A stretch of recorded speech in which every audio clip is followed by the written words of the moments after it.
Imagine being a broke college athlete living off $150 a week, eating boxed pancakes, stretching 2 meals a day.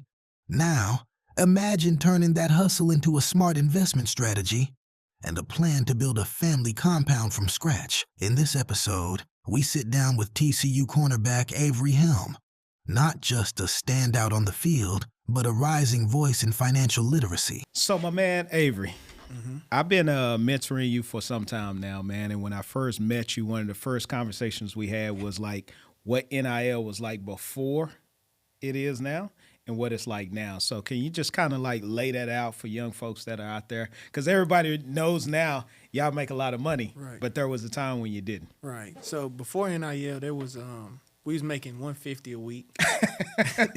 I'm laughing with you, not at you. So, it was a struggle, still having to be an athlete, still having to eat every day, try to get 3 meals in every day. Yeah. And still try to entertain yourself was a big challenge. So, you kind of had to choose. Mm-hmm. And a lot of people didn't make the right choice. I can say that. So $150 a week, did that include food? Like they gave y'all food or? No, they gave us breakfast and lunch, and then after that, everything else was on you. All right. Was it good food at least? Come on, man. Nah. What were y'all eating? Man, we eating hot out the hot box. Yeah, pancakes been in there for about 3-4 hours. It wasn't pleasant. Where were you at, by the way? Where was your University of Florida. Okay, so down there. All right, so now let's talk about what it's like now. You're at the prestigious TCU, big time school. Like, what's NIL like for you now? NIL has been great for me. I can guarantee my 4 meals a day. So at least you're eating, right? Yeah, I'm eating good for sure.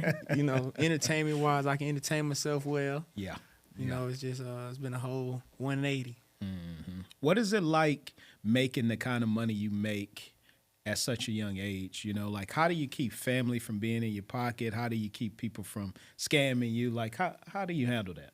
Well, at first I was just spending it. I didn't know what to do. I didn't know. On types, like what kind of things were you spending on? Stuff to make me happy. Stuff to clothes, shoes. When I go home, I take the guys out. Food, we eating at restaurants every weekend. Yeah.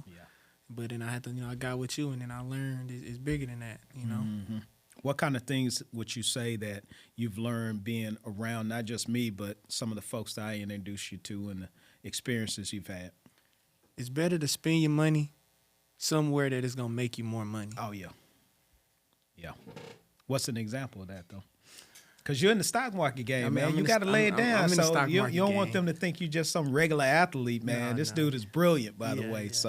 Yeah. Yeah, I've been in the stock market heavy, over the last few months, So I live off of very minimal, because I didn't live with, like I said, $150 a week. So now it's easy to just live small. So, and I just invest and just keep investing. Yeah. What's the best investment that you say you've made prior to our time together and then before that?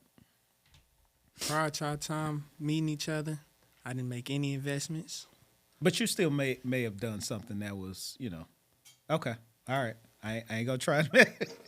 He like, nah, I did. I ain't gonna lie to y'all. Yeah. And since, what would you say your best investment? Just getting into Robinhood. Getting into the Robinhood. Just keep putting in, a lump sum every month. And then the profits are coming back pretty well. Mm-hmm. What would you say to a young guy out there that's like, man, I don't know nothing about investing. Like, I don't know what this dude talking about. Like, what would you tell him? I would tell him to get him a mentor. I would tell him to get him around some people that can help him out, give him hands-on advice. Same things you do for me. Yeah. So being at TCU, one of the things that was strange to me, I thought that they would have something in place for you all, like prior to me becoming the investment strategist. And so I was talking to another gentleman that had an opportunity to play college ball and also in the league. And he was saying even in the league to this day, they don't have like a robust program. So they give you $10 million and say, hey, go figure it out by yourself. Yeah. So what was that process like when you guys first started getting your first money? Because like I said, you were there before money and now you've been there since. So what do they even like say to you? How does that play out? They bring people in and it's like, they stay in front of the team and they give you the talks. But it's like, it's something that's like, we look at as mandatory, something we don't really pay attention to. It's just another person up there speaking to us. So, we don't really get the information and then follow up with the person that was speaking. You know, you kind of got to go out and want it for yourself and go out and want to pursue, you know, the different aspects of life. And so at TCU, I just want to give them kudos for giving me an opportunity to come and work with you guys, because like 92% of the athletes at TCU are black. It's a predominantly white institution, but you got all these black athletes, right? And you don't have necessarily a lot of black leadership around there. So, you know, speak to that. Like, what is it like being probably at Florida? I imagine you had more black professors and, you know, mentors and those kind of things. So what was the transition like going from a school like Florida to TCU, private? Well, they both, you know, predominantly white institutions. So, you know, you're going to be dealing with more white people than you are, you know, people that look like us, you know, 9 times out of 10 if you go to any big school. So, you know, it's kind of, we fighting from behind the 8 ball, however you look at it, anywhere you go. So, you, like I said earlier, you got to go out and try to search for it yourself in any situation, because it's never just going to be just like a handout towards you. Yeah. So growing up, like, what was the first memory you have of, you know, finances or lack thereof? You know, my grandfather, he always taught me to, you know, save your money. Because, you know, when I first started getting paid, that's when I started my shoebox method. You know, that's when I started putting money in the shoebox, trying to fill it up. You know. Habits die hard, don't they? Yeah, man. Yeah, man. That was my first adventure, man. I went shoebox. But I had to learn, like, that's not the way to go at all. Yeah. So you switched from trying to save money in the shoebox. Like, when did you get your first account and, you know, kind of those things? I got my, bank account? I got my first bank account probably, like, I want to say my freshman year in college. Okay. Freshman year in college, when they gave me my first check for that $150. I'm like, okay, let me go, you know. Did you think that was a lot of money back then? No, I was actually surprised. You know, I was at the University of Florida. I thought I was going, you know what I'm saying? They were like, oh, you getting paid today? I'm like, ooh. Nah.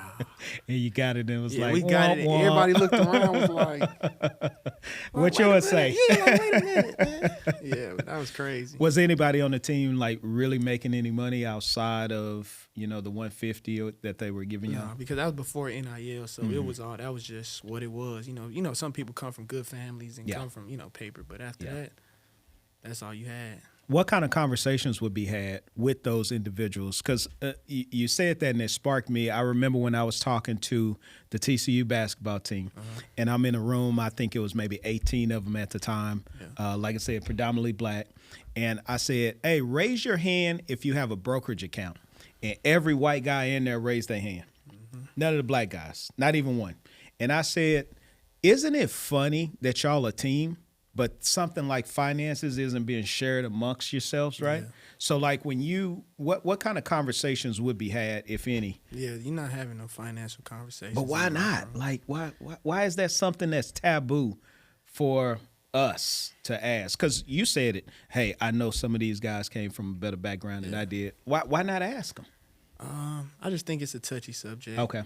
You know, it's a touchy subject when it comes. And we come from 2 different dynamics, you know? Like, we have 2 total different upbringings, too. So it's like they ask us, they try to learn stuff about us that they have never experienced, but we really don't try to get into their world, you know? Because it's something we look at it like we'll never be able to. You know what I'm saying? Like, what's the point of us doing that? We'll never touch that much money. That's crazy, man. And I mean, because everybody goes to college thinking that they're going to go to the pros. Yeah, most definitely. So you're probably thinking, or maybe not, I'm going to trust your judgment.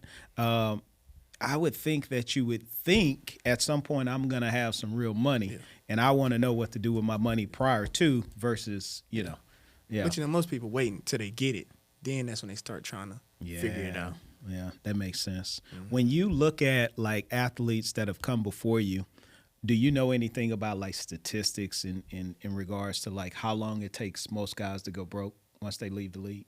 Have you ever heard the stats on that? Yeah, I wouldn't know the exact stats, but it's not long, though. Yeah, but so in your estimation, what do you think? Not long? I'll probably say at least 4 years. Okay, all right. So 4 or 5 years, most guys spend all the money, they back broke. Yeah. All right, so when you think about yourself, what do you imagine that would look like for you now that you have financial literacy? All I got to do is make the money and live off the interest of the money that I invest in. That's my goal in life. Yeah. Once I can live off that interest, Good. Yeah, everything else will take care of Good. itself. So going back, you were talking about grandpa kind of giving you some game. Mm-hmm. What was like your first time realizing like I don't have money or I'm poor or I'm whatever? Well, when he told me, he said, if you can't buy it 10 times, you don't need it. Oh wow. And I 10 looked at times. myself and I was like, man, Grandpa, I can't buy nothing 10 times. So I guess I don't need to buy nothing. You know, that was my first time really sitting back because he was a financial advisor. And so I was like, okay, so this kind of advice he give. But then I looked at myself and was like, guess I got to hold my ducats in the pocket. And grow them. So And grandpa keep didn't give you no financial game? I mean, he was an advisor. He tried to give me some game, but I didn't have no money to use the game with. Okay. You know what Okay, I'm that saying? makes sense. It was like That makes coach sense. calling to play, but you know what I'm saying? We still in the locker room. You know? I love it, man. I love it. So how do you want to be remembered when it comes to like financial literacy legacy? Because I know one of the things that you and I talk about a lot is going out to the community and teaching these young guys now so they'll have the game that you didn't have in 10th, 11th, 12th. So by the time they get to college, they're already set up. Yeah. So every time I go home, you know, I get around my guys and I try to teach them what I learned. So I think that plays a big part because it really opens up the eyes of people that I grew up with and been around my whole life. And it just goes to show, like, if I didn't have this game, we'll still be sitting here talking about LeBron James being better than Michael Jordan. You know, we'll still be talking about stuff that don't matter. Exactly. So as long as I can keep elevating the people around me and then, you know, they elevate the people around them, I feel like that's just the best thing I can do for us. Yeah. How hard is it to like be in the position you are now and not forget about your boys you grew up, but at the same time protect yourself from being, you know, in maybe some of the situations that they put themselves in the situation of? I think it just comes down to respect. Okay. You know, as long as I respect them and they respect what I got going on, and you know, certain stuff that I can't do, can't be a part of, certain Right. stuff that I can't allow them to be a part of. You know, Mm-hmm. so it's like as long as that's just fully understood, there's no problem. Yeah, I can dig it. So when you started making money, what was like one of the first things you splurged on? Because we don't want to get it twisted, right? We know that, and I've taught you this, you budget, right? Yeah. So that means that you got some blow money, that you can go do something with your blow money. Yeah. So like what was the first big major purchase you I want to give me a scat pack. A scat pack? Yeah. I want to give me a scat pack, man. You were in your mind buying that all over again. I saw it on your face. Yeah. Tell the folks what a scat pack is if they don't know. It's a Dodge Charger. You know, I'm sure y'all know what that is. Yeah. But and then what happened to it? It got stolen. Don't do it. Don't do it. It's not worth it. You're gonna get pulled over. You can't even drive fast. Do not do it. Yeah. Yeah. So after your car got stolen, you made a more practical purchase, and you're good now. Right. So like when you think about going into the league, that's almost like for most people hitting the lottery, right? And so what is something that you always wanted and you're like, man, when I make my first money, I don't care. I'm just going to do this thing for myself. I want to buy this. I want to go here. I want to, like, what is that thing for you? I want to buy some land. Buy some land. I love it, brother. I love it, man. I love it. What are you going to do with the land? I want to start a family compound for me and my parents and my little brother, you know, so we can all live on one plot of land and just support each other. I love it, man. All right, man. So as we kind of land this plane, man, I'm going to ask you some rapid fire questions. Okay. And so I would just want the first thing that come to mind, like answer it with that. Okay. All right, stocks, real estate, or crypto? You asking me which one? Yeah, like what's your choice? Real estate. Why? Because it's never going nowhere. Land never getting recreated. Okay. What's your one go-to splurge item? My one go. Guns. Guns? Okay. All right. We'll bleep that out and put golf clubs. Yeah. By the way, that is going to be your new splurge item, by the way. I can already tell. Yeah. All right. So what's one app or tool that you can't live without? One app or two I cannot. Thundercloud. Thundercloud. What does Thundercloud do? That's where I watch my film at. Okay. All right. You game film. If you could go back in time and talk to 11th, 12th grade Avery, what would you tell him? Stop being so humble. You know. Why you say that, brother? Just because, you know, humble people like you when you humble. You know, you get to see where people really at with you when you really be who you are, you know. Mm-hmm. Yeah. Is it hard to do that? No, it's been much easier ever since I stopped being so humble. Life's been great. Okay. All right. And you grew up as a humble kid, Yeah, so you most just kind of did what Pops told you, right? Right. All right. So what's next for you on your financial journey? I'm gonna learn the options trading. Okay. That's my next adventure. Okay. All right. So what's one book or resource that you would give to your younger self today? Now, my first thought was ChatGPT. I think everybody should use that. Okay. But the 48 Laws of Power has been probably the best book I done read. Wow. How old were you when you read it? I was, senior in high school. Okay. All right. Is it something you refer back to often? Yeah, most definitely. It's on the side of my nightstand. Okay. All right. Cool. So you like what's my man for the Eagles? You reading the book on the sideline, getting pumped up AJ for the Brown. game. Yeah, AJ Brown. Shout out to AJ Brown. Mm-hmm. All right. So last thing, man. How can folks follow you, man? You're gonna be in the league here pretty soon, man. You're a great guy. We want people to support you. How can they catch up with you? I'm on Instagram at fnb.helm. Same thing for Twitter.